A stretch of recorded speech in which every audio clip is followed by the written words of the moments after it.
এই সরকার আইন শৃঙ্খলা পরিস্থিতি ভালো করে আনবে, লেভেল প্লেইং ফিল্ড তৈরি করবে, নির্বাচনে মানুষকে অংশগ্রহণ করতে ডাকবে, মানুষ নির্বাচনে অংশগ্রহণ করবে, যারা নির্বাচনে পাশ করে যাবে তারা এগুলি করবে। সহজ না হিসাবটা? সংস্কার একটা অভিজ্ঞতার জায়গা আছে, সেক্ষেত্রে বাংলাদেশে অভিজ্ঞতার জায়গা হচ্ছে যে মানে 90-এর গণ অভ্যুত্থানের আগে 3 জোটের রূপরেখা, সেই রূপরেখা আসলে বাস্তবায়িত হয়নি, সংস্কারের অঙ্গীকারও বাস্তবায়িত হয়নি, যার ফলে এই প্রশ্নগুলোতে যে একটা সাধারণভাবে মানুষের আকাঙ্ক্ষাগত মানে জায়গা তৈরি হয়, সেইটা বাস্তবায়নের মানে অভিজ্ঞতার সংকটের কারণে, অভিজ্ঞতার যে সংকট বলছি মানে অভিজ্ঞতার ফলে, মানে অর্থাৎ বাস্তবায়ন না হওয়ার অভিজ্ঞতার ফলে তাদের জন আকাঙ্ক্ষার জায়গা হচ্ছে যে অন্তর্বর্তী সরকারকেও এই সংস্কার প্রক্রিয়াকে ফ্যাসিলিটেট করার কাজে একটা তাৎপর্যপূর্ণ অগ্রগতি ঘটাতে হবে, না হলে পুরো জিনিসটা ঠিক মতো নাও হতে পারে। এখন এই কথাটা কিন্তু রাজনৈতিক দলের দিক থেকে উঠেছিল।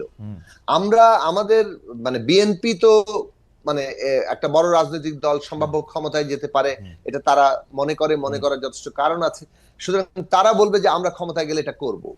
কিন্তু যদি বলেন যে বাংলাদেশে 7 জানুয়ারির আগে আমরা যখন রাজনৈতিক সংগ্রাম করছিলাম, আমরা নিজেরা ঐক্যবদ্ধভাবে 31 দফা করেছি, কিন্তু আমরা 31 দফা করার পরও আমরা বলেছি কিন্তু যে অন্তর্বর্তী সরকার ফ্যাসিলিটেট করবে এই সংস্কারের প্রশ্নগুলোকে, কারণ অন্তর্বর্তী সরকারকেও এখানে একটা ভূমিকা নিতে হবে। ওই পরিস্থিতিতে ছিল যে একটা রাজনৈতিক বন্দোবস্তে যেতে হলে তখনকার পরিস্থিতিতে সবগুলো দলের মধ্যে মিনিমাম একটা কর্মসূচি তো খালি হবে না, একটা আন্ডারস্ট্যান্ডিং বন্দোবস্ত মানে কিন্তু কেবলমাত্র দলীয় প্রস্তাব বাস্তবায়ন করা না, সবগুলো দলের মধ্যে রাজনৈতিক পক্ষগুলোর মধ্যে একটা নতুন একটা সমঝোতাও, নতুন সমঝোতাটা প্রতিষ্ঠা করাটার কাজটা কিন্তু একটা অন্তর্বর্তী সরকারের আপনার জন্য সব কথা ভুলে যায়, আপনার সব কথা খালি শুনতে ইচ্ছা করে। যেমন আপনি অভিজ্ঞতার কথা বললেন, যে রাজনৈতিক দলগুলো আসলে সংস্কার করে না, এটা ঠিকই আছে। আমরা সবাই মাঠে ছিলাম, 3 দলীয় জোটের রূপরেখা আমরা সাংঘাতিকভাবে মুখ থুবড়ে পড়তে দেখছি, মানে এটা কোনোদিন আলোর মুখ দেখে না, এটা যেমন সত্য। কিন্তু যতবার বাংলাদেশে অনির্বাচিত সরকার আসছে, সেটা তত্ত্বাবধায়ক সরকারের ফরম্যাটে 3 সপ্তাহের রূপে আসুক, 3 মাসের জন্যই আসুক বা 2 বছরের জন্য আসুক, আমরা কিন্তু তাদের কাছ থেকে আমাদের কোনো প্রত্যাশা আমাদের পূরণ হয় নাই। শেষ পর্যন্ত আমাদের কাছে মানে জনপ্রতিনিধির কাছেই আমাদের যাইতে হইতে আমরা চাইছি, কারণ জনপ্রতিনিধিরা আমাদের কথা শোনে।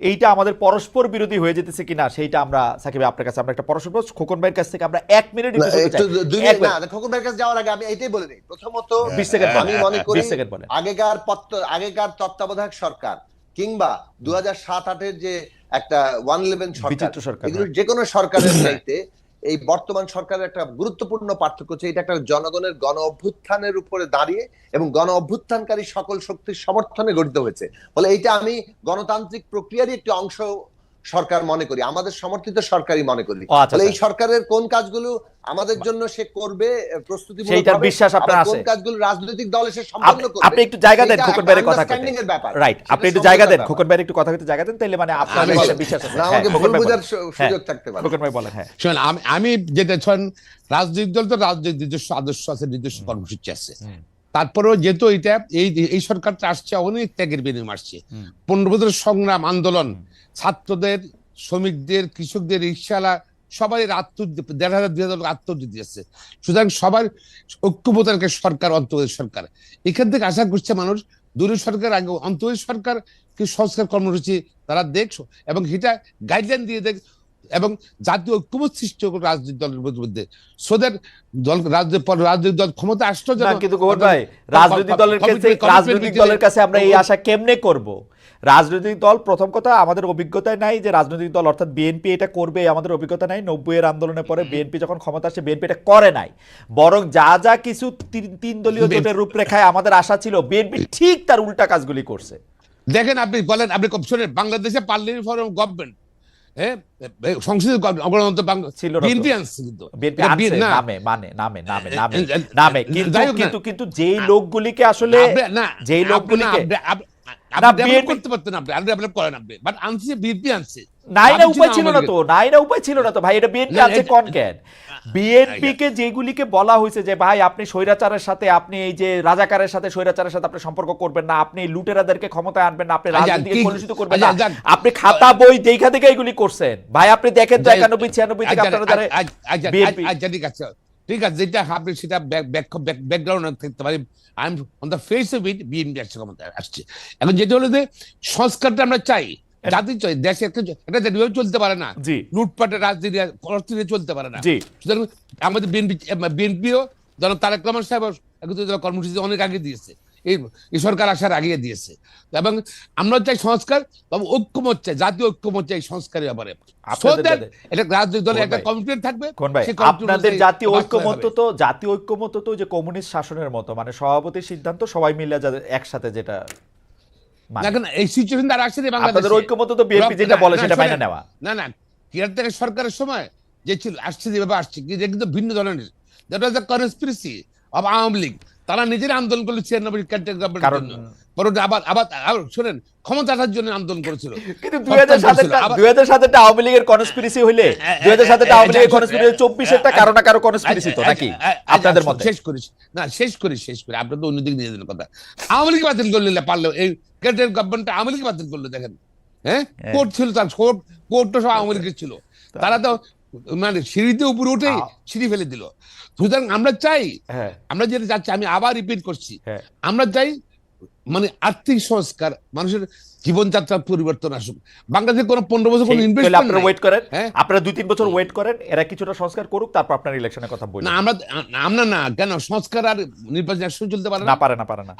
আর কেন পারবে না? কেন পারে? সরকারের একটা প্রায়োরিটি আছে না, তাহলে তো মানুষ যদি ধারণা করে যদি এগুলো সংস্কারের কথা বলা হচ্ছে শুধু ক্ষমতা থাকার জন্য। অবশ্যই সাকিব ভাই আপনি বলেন, কিন্তু আপনি ওই যে আগের মতো হন যে আপনি 30 সেকেন্ডে কথা শেষ করতে পারেন, যত লম্বা কথাই হোক 30 সেকেন্ড, কারণ আমাদের প্রশ্ন রয়েছে, আমাদের যাইতে হবে। এক সংস্কারের নির্বাচনের জন্যই অনেকগুলো সংস্কার দরকার, সেগুলো সুনির্দিষ্ট করতে হবে। আবার সংস্কারের জন্য নির্বাচন দরকার, যেমন ধরেন সংবিধান সংস্কার, সেইটা তো আপনাকে মানে একটা যে কোনো মনের ভাবেই হোক, আপনাকে একটা পার্লামেন্টে গিয়ে সেটা শেষ পর্যন্ত মানে সেটাকে ফাইনালাইজ করতে হবে। তো এখন দুটো জিনিস আমি বললাম, ফলে নির্বাচনের জন্য যেমন সংস্কার লাগবে, এই কথাটা আমরা বলেছি, আবার সংস্কারের জন্য নির্বাচন লাগবে, আবার সংস্কারের জন্য নির্বাচন লাগবে, কারণ আলটিমেটলি আমরা চাই আগামী নির্বাচনটা হোক সংস্কার সভার নির্বাচন, সংস্কার পরিষদের নির্বাচন, যাতে করে আমরা সংবিধান সহ সমস্ত রাষ্ট্র সংস্কারের জন্য প্রয়োজনীয় লেজিটিমেসি অর্জন করি। ফ্যান্টাস্টিক। ফার্স্ট আমরা আপনি দেখেন এই বিষয়ে সেনাপ্রধান কি বলছে। তো সেনাপ্রধান জেনারেল ওয়াকারুজ্জামান একটা সাক্ষাৎকারে বলছে যে এই যে প্রশাসন, পুলিশ, বিচার ব্যবস্থা সহ রাষ্ট্রের নানা ব্যবস্থা ভেঙে গেছে, এটা ঠিক করার জন্য রাজনৈতিক দল ও সরকার লাগবে, রাজনীতিবিদদের এগিয়ে আসতে হবে, রাজনীতি ছাড়া ও রাজনৈতিক সরকার ছাড়া এটা সম্ভব না। এটা সেনাপ্রধানও বলতেছে। আমি দুইটা পার্ট একসঙ্গে পড়তে চাই। আরেকটা পার্ট হচ্ছে যে কিছুদিন আগে জামায়াত ইসলামের আমির শফিকুর রহমান সাহেব বলছেন যে বাংলাদেশে দুইটা মাত্র পরীক্ষিত দেশপ্রেমিক আছে, একটা হচ্ছে জামায়াত ইসলামী, আরেকটা হচ্ছে সেনাবাহিনী।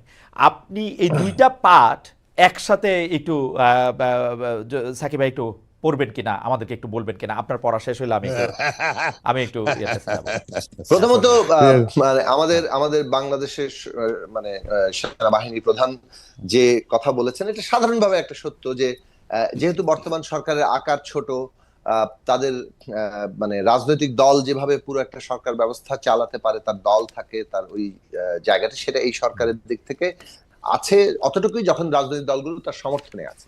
সেই জায়গায় যদি সমর্থন এবং সরকারের সাথে সংযোগের জায়গাটা যাতে দৃঢ় হয়, তার জন্য আমরা প্রস্তাব করেছিলাম। এখনো জাতীয় রাজনৈতিক সেই কাউন্সিল গঠিত হয়নি, যার ফলে অনেক ক্ষেত্রেই ব্যত্যয় ঘটছে, যার ফলে অনেক ক্ষেত্রে এই সারা দেশে আইন শৃঙ্খলা পরিস্থিতি নিয়ে সেনাবাহিনী যেভাবে উপলব্ধি করেছে, তারা তাদের কথা বলেছেন। সাধারণভাবে আমি এই কথার মধ্যে বড় আকারে কোনো দ্বিমত দেখি না। আমি মনে করি প্রয়োজনীয় সময় সংস্কারের সময় নিয়ে একটা নির্বাচনের যে আলোচনা সরকার ইতিমধ্যে প্রস্তাব করেছে, এই জায়গায় আমরা ঐক্যমত তৈরি করে যেতে পারি। আমি আসি বরং জামাত ইসলামীর বক্তব্যে। আমি প্রথমত মনে করি যে এই বক্তব্য, জামাত যে কোনো দল নিজেকে শ্রেষ্ঠ দল, সাচ্চা দেশপ্রেমিক অনেক কিছু দাবি করতে পারে। জামাত যদি নিজেকে সেটা দাবি করতো, সেটা নিয়ে আমরা হয়তো আলোচনা করার কোনো প্রয়োজন দেখতাম না।